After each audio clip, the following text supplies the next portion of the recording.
Hey friends, I'm Christy and you're listening to Rock the Damn Boat. If you've ever bitten your tongue to keep the peace or said yes when every part of you wanted to say no, this one's for you.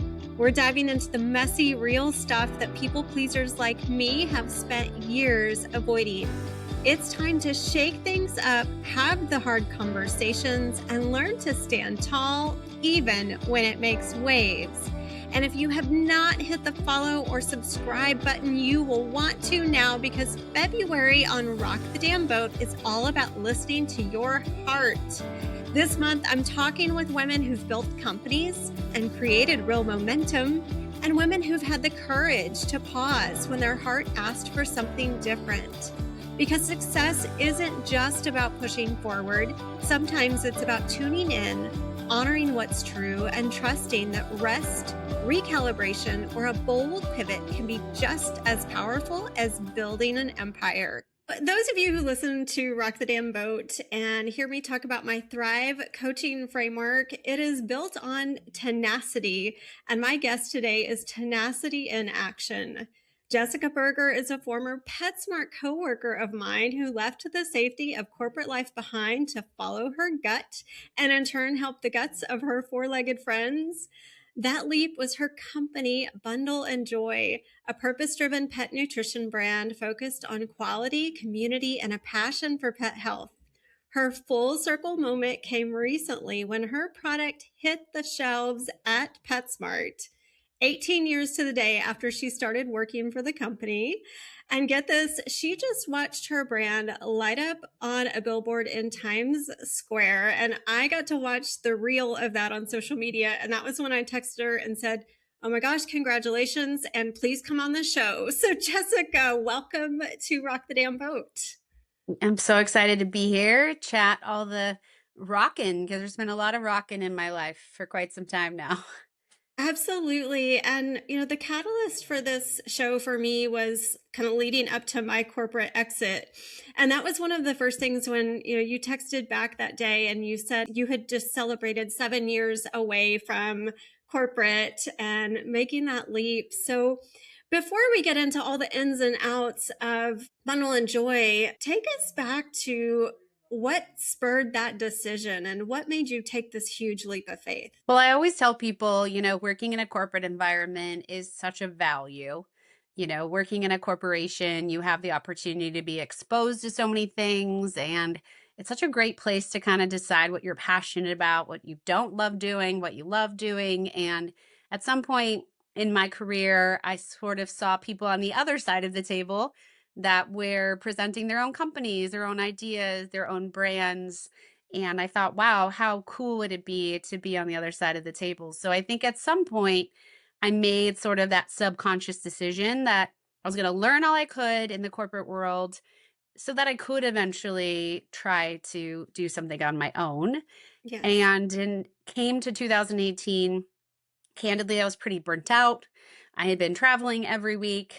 There was, I think, quite a bit of misalignment of myself and the pet company and organization that I was a part of at the time. And, it just really came down to a conversation of, am I happy? Is this where I'm supposed to be? And I think there are moments in our career where we just realize like we are not where we are supposed to be.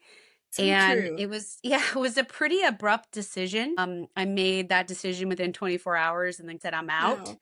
and didn't have a plan, didn't have a job, didn't know what I was going to do.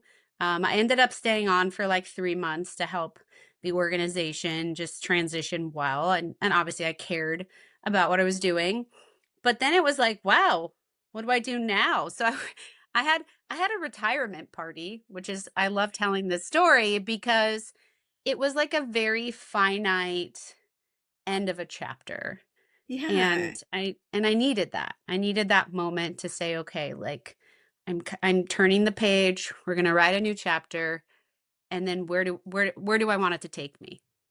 I did not realize how similar our exits were. I think I bumped into you within the next year and you were doing some consulting. And Mhm. so I Yeah, I just didn't know that because I made the same decision. We sold some property. It afforded me the ability to step away from corporate, and I was kind of seeing the same thing just with retail not being aligned to the demands of big box retailers, and thought, gosh, okay, I'm just going to step away, and I knew kind of what I wanted to do, but that's very inspiring to me to know that I wasn't the only one who was just like, you know what, this isn't working even though I don't know exactly what I want to do next, because just being away from it a few months, I'm still kind of in that discovery phase. But Yeah, and in those moments, that's where you have a bit of clarity and space, which you don't always have in the day to day. So, it's in those moments when things will come to you and you'll be like, oh, I forgot about this, or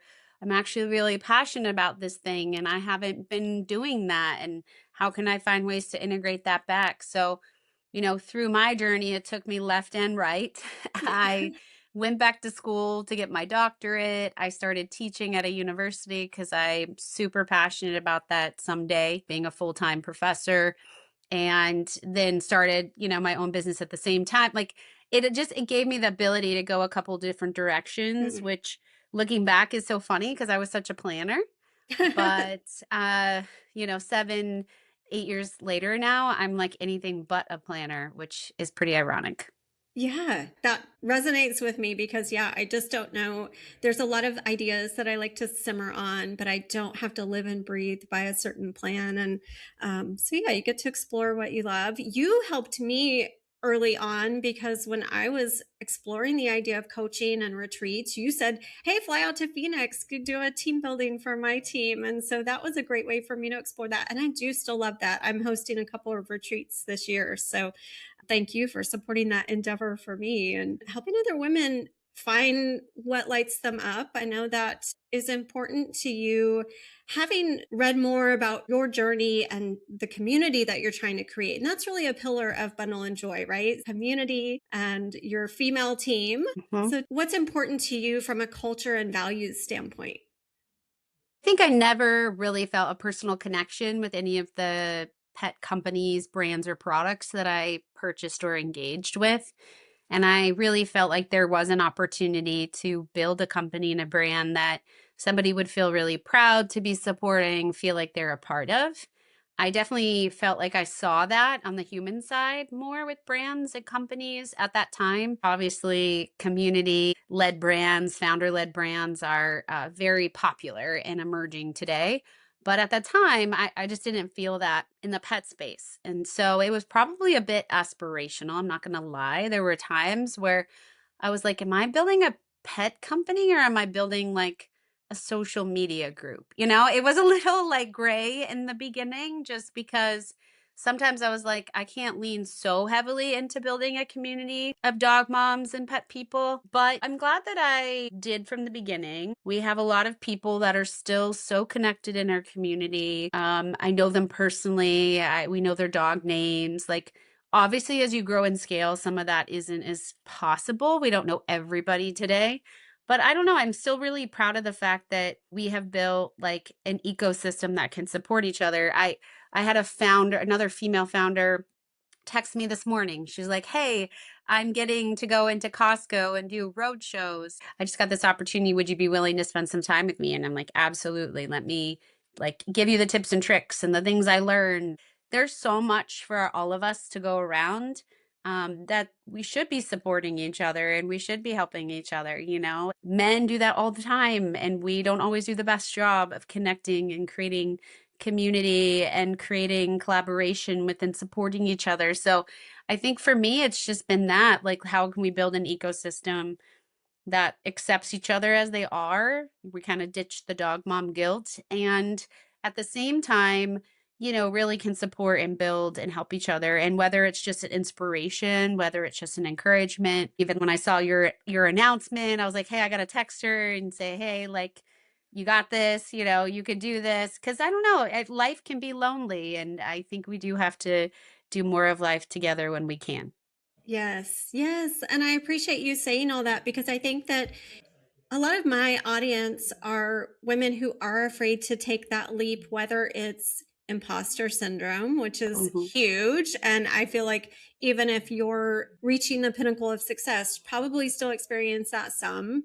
It could be just not having support at home, whatever that looks like. And so if you can find that support within a network of other women who are doing what you're doing or something similar, that is so helpful. I think you brought up a good point. There is plenty to go around, and it can not feel that way. It can feel very saturated at times. I think about, coaching, and I use a coach. I love my coach. When I talk to her about, I kind of want to dabble in that, that might be a path I want to go. And she's like, you'll find your people. You'll find the people that need your help, that need your medicine. So I think that for anyone listening who is deterred by the fact that, oh, there's somebody out there already doing it, you bring your own unique stamp to things. And like you did that with your branding, you've got your dog mom shit t-shirt on. That's something that if anyone sees that, they'll think of Bundle and Joy right away. So yeah, there's plenty of opportunity and plenty to go around. From a mindset standpoint, how has that looked for you over the course of your journey? And are there times where you really wanted to give up? What got you through those moments? Yeah, I've seen some analogies or like some funny videos of, starting your own business and the roller coaster. You're on a roller coaster and you're happy and you're smiling and all of a sudden you're crying. It's a wild ride. There are complexities of owning your own business that I think some of us just can't even fathom until we're in it.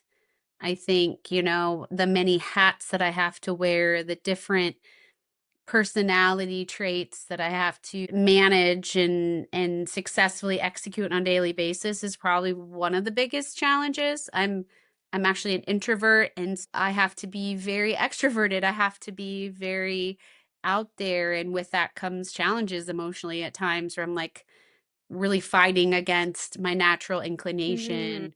I also very much a realist. It's interesting. I'm a dreamer, but I'm also very much a thinker. And there are times where I can like think myself out of something. And I have had to let go a lot, kind of a mix between the Frozen Let It Go and maybe the new book that is very popular on the market right now. I've just had to let go of control.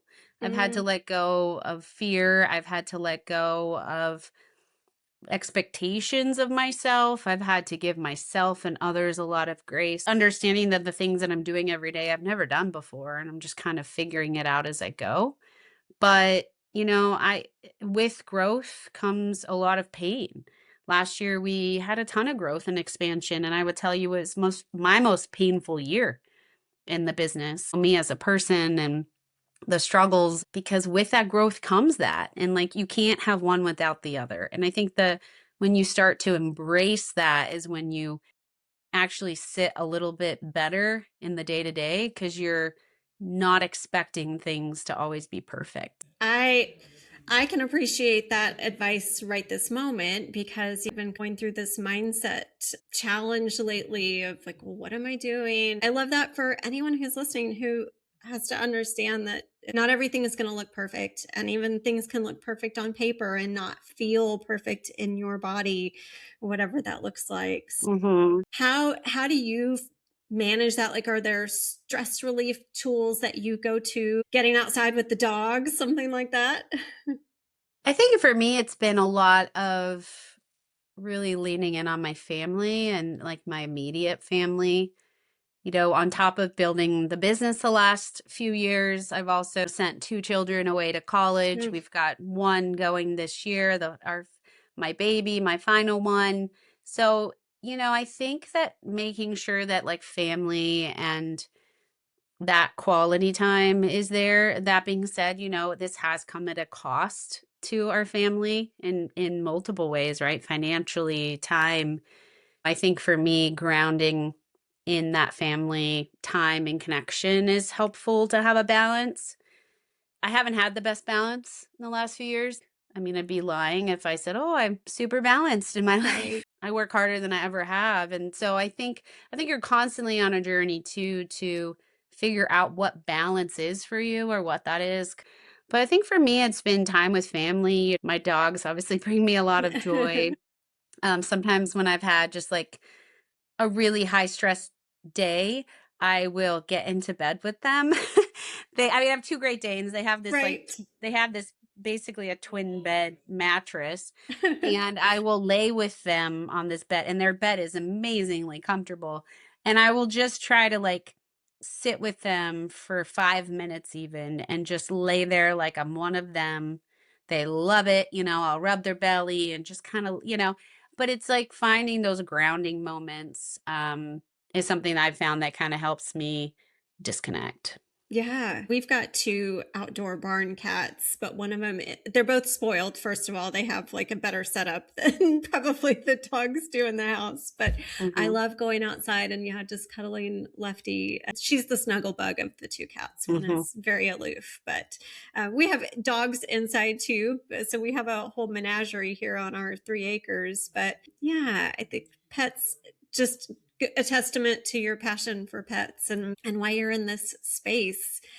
What did the very early conversations look like? Because my listeners know that I did not have full support to take this little career break, but we're working through, my husband and I. So you met your husband at PetSmart. So you guys have both Mhm. been in the pet industry forever. So how did those early conversations go about, hey, I'm gonna start a business? Yeah, I mean, I think that there's no right or wrong answer. I think one of the things early days when I started my consulting business was that there was a lack of awareness on my side of the value that I was bringing to clients and externally, and not seeing the value for it. So I remember a day where my husband was like, "Wait a minute, why are you doing that? You should be charging.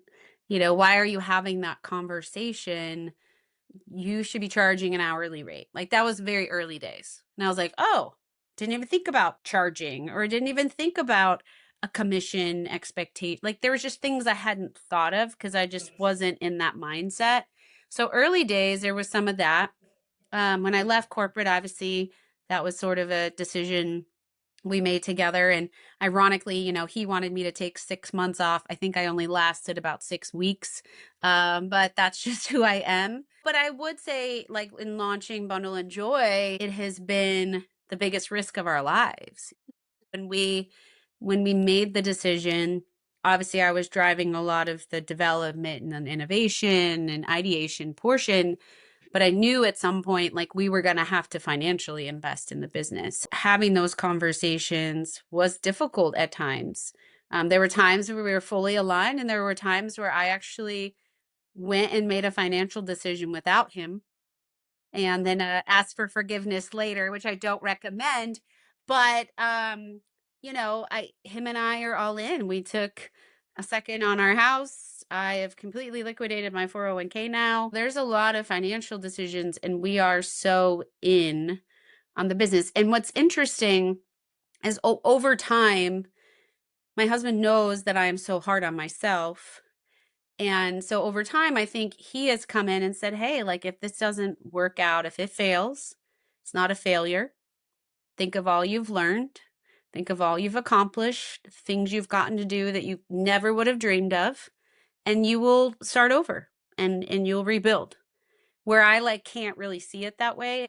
It's just a journey of Yeah. communication. And I also know my husband has aspirations and dreams and things he would love to do. And so we have conversations, and I'm always like, "Can you just give me a little more time?" Can you just give me a little bit longer? But I think that's what marriage is. I think in any relationship is coming in and out of those seasons. There have been periods where one of us was doing better financially. There have been periods of layoffs. There have been periods of not having a job. There have been periods of great health, not great. Like, you just have to learn how to fill the gaps for each other. Yeah.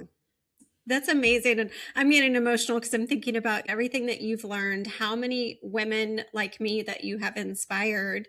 And yeah, the conversations are going to be difficult at times. And I think about that even with friendships. Like there's times I have a really close friend in Florida that there's weeks where she's the cheerleader and Yeah. I'm in the dumps. And then there's weeks where, I'm the cheerleader and she's in the dumps. And whether it's friends or family, finding that support and knowing it's not always going to be easy. I love that So, analogy though. Like, find a cheerleader, find a coach, find a confidant, right? Like Yes. everyone kind of fills their role. I think keeping your circle smaller than you think it should be is also important. I share that a little bit at times of where I went out very early days and kind of shared my ideas broadly with people that I thought I respected and people that I thought, kind of had it all figured out. And I quickly realized that was not the right answer. Mhm. And I needed to keep my circle small. And you have to really trust yourself and lean into your gut, uh, Yeah. more than you realize. But yeah, it definitely finding, yeah, I love that coach, the confidant, the cheerleader. Even if you find those three, I think you're in a good spot. Absolutely. It's interesting. So I had Sabrina Valdez on the podcast, who we know from our PetSmart days, and we've been talking about AI, and she's a champion for AI, but we've also just connected on this, I don't know, just this entrepreneurial spirit. So she's in corporate, but she's also doing consulting. And we've had this rekindling of our friendship and being a source of support for each other. So that's been an unexpected surprise just coming out of chatting with her. And so I'm grateful. Like, I think about, for me, there's still times, whether it's imposter syndrome or just the worthiness that so many women struggle with. And I think about these amazing conversations that I'm having and these amazing women in my life. And it's like, there's a reason for that, because I'm pretty amazing too. It's like you Hmm. said, you're so hard on yourself and don't always stop to think all about all that you've accomplished. So sometimes you need that outside perspective. Yeah, we don't see ourselves the way that others do typically, right? Sometimes Yeah. that's for the good and for the bad. So I think it's important to be reminded. Also, just a little bit goes a long way. One of the challenges for me over the last few years is just being so busy. But if I have a minute and I think of someone, or I've been, I don't know, I have a friend who has an amazing brownie company called Alavi, and I love her brownies. Like our whole family loves them. And when I went to Disneyland recently, I'm like, oh, I'm going to take a picture of her brownie in front of the castle because how fun, my Disney snack. And she was like, oh my God, why did you do that? And I was just like, cuz I want to support you. How fun to have your brownie in front of the castle. So Yes. I just think that also little things go a long way, posting something, sharing a positive experience, like a quick text, even liking a post or resharing it. All those little, like, there are little things you can do that go a long way. Yes, absolutely. Well, speaking of supporting businesses, for the listeners who are not familiar with Bundle and Joy, tell us a little bit about the company and what you stand for, what products you offer. Bundle and Joy is all about helping you unleash a happier gut for your pup. I had a lot of challenges with my last Great Dane, skin issues, digestive issues, just a lot of trial and error. And I went down, I kind of say, like my own food elimination dietary journey of trying to figure out what helped him and really trusting more what he was telling me via symptoms and things like that versus going to traditional medicine. And what I found, which many people have discovered over the last couple of years, for me specifically, was cutting out chicken and grains and adding probiotics was a game changer. Well, I struggled actually to find products that were completely poultry free. It's a very commonly used Mm. ingredient. And then also, I had to buy a separate probiotic powder that sometimes could be hard to purchase and find. And it was just another thing to buy. So I was like, what if I could just make a food that's truly poultry free, that has this allergy benefit, single ingredient, quality proteins, responsibly sourced, add the probiotics to the food so that that digestive benefits happening at every meal. And that was really the ethos from the beginning, was how could I sort of simplify this allergy and gut friendly approach to pet food. That being said, we were in the middle of the pandemic, so I think some of us maybe thought we weren't ever going to shop in a regular store again. Right. So I definitely felt like, well, hey, there's also this convenience play. If we could offer everything your pet needs, could it save you time? Would it give you more moments of joy with your pet? So that was really the initial ethos. I think it's continued to really build off of that in the gut health space. Really proud of some of the things we're bringing to the market that are more human grade, colostrum, collagen, Mm. probiotics, just a lot of really great things that help you and I, but also make a really big difference for our pets. Our pets' overall health is tied to about 70, 80% of that is their gut. And I want my pet to live the longest life possible. And gut health is the number one thing you can do preventatively to avoid vet visits and to have the most amount of joy together. So I'm really proud of what we've built. We have food, treats, supplements, toppers, a little of everything. We're available in over 2,500 retail locations and online and growing quickly, but in a healthy way. I think it's Yeah. been a steady growth and we're excited for what's ahead in 2026. We have a big year ahead. Yes, amazing, amazing. Well, it's funny you're still. I mean, you were very hands-on. You said you came from the warehouse to sit Yeah. down and record, so it's all the hats that you're still wearing. You just recently did the Costco Roadshow, so that was a whirlwind, I'm sure. Yeah, we've been doing Costco roadshows off and on for a couple years now. It's always a great way to get in front of our customer and better understand their challenges and have conversations. Of course, my favorite is always let me show you my dog and they're the wallpaper on the cell phone. We're kind of getting to the point now where we have a lot of repeat customers and people walk up and they know the brand and I'm always so excited when someone walks like, oh my God, I love this brand, or oh my God, my dog loves this brand. And I'm like, oh my gosh, I'm the founder. That just makes me so excited. Thank you so much. Like I'm still really appreciative and grateful for every customer. So I hope that that never really changes. But yeah, Costco's been huge for us and you'll see us in a lot more Costco's this year, which is exciting. That is exciting. Your branding is phenomenal. It's bright and cheerful, brings them to mind all that joy that you talked about that's in the name itself too. I just love what you do and how you represent it.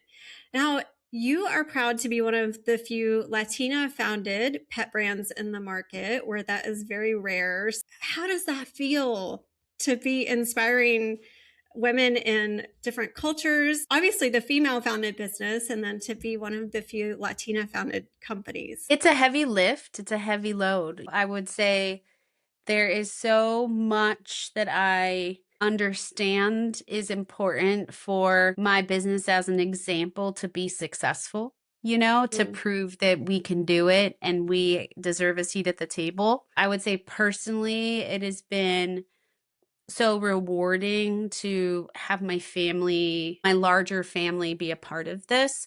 My dad was actually my first investor, was just a crazy moment as for me as a first gen Latina. Also, it's really special for me that my dad was able to be a part of that decision and really to support. And I think that it means more when it's something you build together.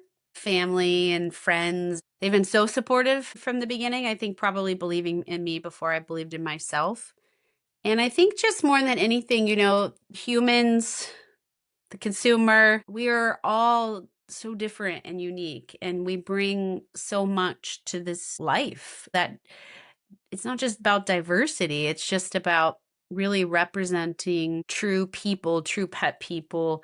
And, I think our dogs do the most amazing job of reminding us what really matters in life. I think if anyone can inspire us each day to just really embrace the joy of diversity and difference of thought and all of these things, like I think it's our pets. They just love us. It has Yes. nothing to do with anything about our race or or color of our skin or nothing. They don't care, Yes. and I think that's just something we all need more of more than ever right now.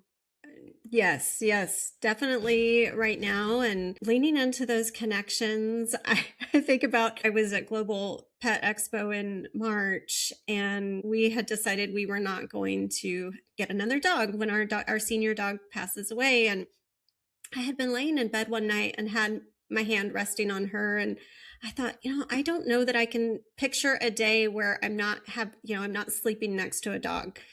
So March, Global Pet Expo, we had the Florida Little Dog Rescue in our booth, and I fell in love with this puppy and brought a puppy home from Florida.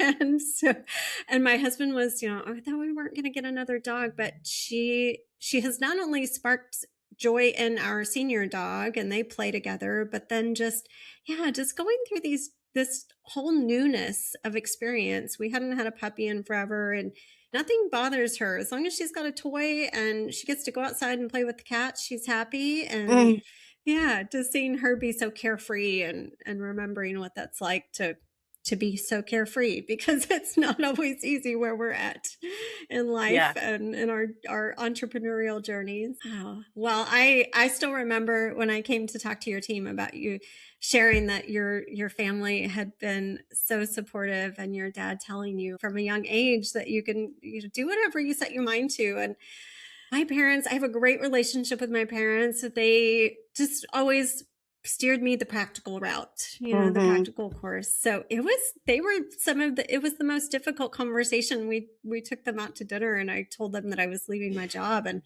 I thought, I don't know, I didn't know what to expect, maybe some lecture at age 50 that I was not being responsible, but they were incredibly supportive. So it's great to have that family support. And It's really so, full circle when you have, in my case, us having 3 children who are all very unique and different and have different passions. And my husband and I were just talking about how proud we are that we've really encouraged our children to pursue what they're passionate about without trying to sort of navigate them or steer them any way that is driven by our own personal opinions or thoughts or motivations or whatever. yeah. And I think that's tough. I think there is this tendency to want to protect those that we love from fear. Sarah Blakely often talks about how when she first started her business, she told everyone, and she quickly realized like her family that love her so much felt such an extreme amount of pressure to protect her that they were telling her all the things that were going to go wrong and why it wouldn't work. I think it's interesting as a parent now because there's this part of you that wants to be like, well, what about this? And what about that? And, you thought about this? And I'm reminded that at the end of the day, like, just go pursue what you're passionate about. And, the journey will sort of unfold. It might take you different places, but also life is short. Why not chase after something you're passionate about and give it a go? It may not work out, but it won't be a failure. Again, it'll just be part of Yeah. the journey. I love that theme coming back. I saw something today or yesterday about, it can bring plot twists. I'm like, I did not expect to start a podcast. What is my favorite thing that I'm doing right now? This podcast. You never know where it will take you. Well, I always like to ask my guests, who is your boat rocking role model? Who represents that for you of, I'm coloring outside the lines, I'm shaking things up, I'm not worried about it? I guess I gave a little bit of a sneak peek, but it is Sarah Blakely.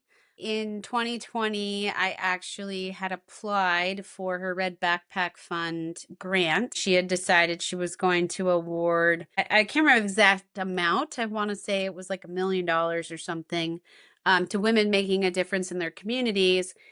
And at the time, I was like, I'm going to apply. And I ended up winning one of the grants. And the worst part of the story is that it took me 6 months to tell anybody that I had won the grant. And I was in a coaching call, like a group coaching call in the middle of the pandemic. And I had mentioned briefly that I had won this Sarah Blakely grant. And they were like, I'm sorry, what? Like, have you posted? Have you told anybody? And I was like, no, I feel really weird about it. I just don't want to draw attention. And it was in that moment where someone had brought in, I think it's the Marianne Williamson quote about the fact that like you playing small isn't serving anyone else. And so she was like, go post it now. And it's weird. It's like there was something flipped in me at that moment where I realized me not sharing that, or me hiding parts of who I am, or not sharing my success and not sharing things that I'm doing is actually a disservice to others. As uncomfortable as it has been for me over the last 5 years, of sharing my wins. I started doing it on LinkedIn and it was like really uncomfortable in the beginning. And then I realized, no, like I have to share these things. I have to share it because it has to help inspire someone else to be like, hey, I could potentially do that. Or look, she's doing this. I could maybe do this thing that I'm dreaming of or inspiring. So, in a weird way, Sarah Blakely really helped to sort of change my perspective of success and playing small. Obviously, other people as well. But yeah, and I got a red backpack actually because it represented the backpack she used as she was going door to door selling Spanx into That's department stores. incredible. And I've used that red backpack for 5 years now. Like it's Ah, just that's it's just amazing. fun. So someday I'll get to meet Sarah Blakely maybe. She doesn't even know it, but she's had a really profound impact on me believing in myself and changing the way that I was playing in life. And yeah, that it's an amazing quote. If you don't know that quote, just look it up because it's a good reminder of the fact that you got to go out and you got to play big and you got to share it. You got to share with the world so they can go and do their dreams and do their things too. Yes. Yeah, inspirational for sure. I've read a book called Playing Big by Tara Moore, and Mm. that was a great one too. So, yeah, the whole idea of playing it bigger. And you got to be giant on a billboard in Times Square. So, that was definitely, seeing you share that, like just being proud to know you and proud of how far you've come because I know the work that's, I don't know all the ins and outs, but certainly have watched this journey from the beginning. And you're right, sharing those wins inspires all of us. That had to feel a little surreal, I would imagine. Yeah, I mean Luna, my Great Dane was life size. I joke she was a lot bigger than life size, but yeah, it's very surreal when you build something right, and then you see it in a tangible way. There have been quite a few of those moments last year.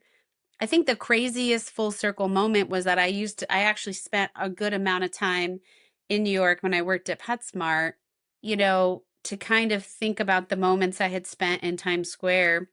A lot of times at the end of the workday, I would walk to Magnolia Bakery, get a vanilla cupcake, which I still love their cupcakes. And then I would come back to Times Square. It was a little different back then, but you could sit at a table and I would eat my cupcake and kind of do people watching. And I don't know, it was just kind of like a cool to be in this space. So that was kind of the craziest part for me was to think back of those moments 20 years ago and think about being back in that same spot with something that I'd created. So, That you yeah, I think built. that personal connection of that was probably the biggest thing because you really have no idea where your journey is going to take you ever. You just don't know. And to be back in that place in that capacity, yeah, moment I'll never forget for sure. I love it. I love it. Well, I don't know what my future holds. There was a movie called Christy that was spelled the way my name is that was out and it was on a billboard in the background of an ad that I saw. So I thought, well, okay, my name was in lights, but not There me you go. specifically. My journey has taken me back to New York multiple times and it's just always you look at how far you've gone and grown and I just love watching you, and I'm so grateful that you could take the time out of your schedule for us to catch up, but also for you to inspire my listeners, my aspirational boat rockers. Love what you're doing in the pet space, and I look forward to watching your journey. I will give all the links people can find. It's bundleandjoy.com. It's an X, so bundlexjoy.com and Instagram. You can follow Jessica's journey and LinkedIn, all the places. So we'll make sure everybody knows where to find you and where to find the products. Costco's, PetSmarts, all kinds of places. Jess, thank you so much for your time. Excited to have had you here and grateful to everyone who listened today. Thank you. Yes, excited for your next chapter, and I can't wait to be back in this space and chatting in a few years and looking back and being like, wow, I had no idea that the journey was going to take me here. And that's the fun of the ride. Yes, absolutely. You've been listening to Rock the Damn Boat, a podcast produced and recorded by Christy Hughes. You can follow, subscribe on both Apple and Spotify, and your 5-star review goes a long way. Thank you so much for your support of the show.